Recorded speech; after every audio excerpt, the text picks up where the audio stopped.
అమ్మ phone lift చేయట్లేదు. ఇప్పుడు నేనేం చేయాలి? అవునా, నువ్వే ఎవరినైనా అడ్రస్ అడిగి వెళ్ళిపో అమ్మా, మళ్ళీ నీకు టైం సరిపోదు. సరే, ఏదో ఒకటి చేస్తాలే. ఉంటా. తెలియని ఏరియాలో ఎవరిని అడ్రస్ అడగాలబ్బా? మా ఫోన్ లిఫ్ట్ చేస్తుంటే సరిపోను. అసలుకే సిటీలో ఎవరిని నమ్మలేం. ఎవరిని అడుగుదాం?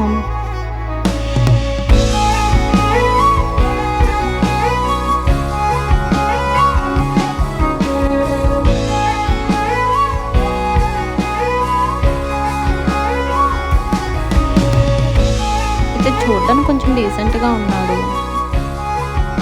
అయితే అడుగుదామా? ఎక్స్క్యూజ్ మీ.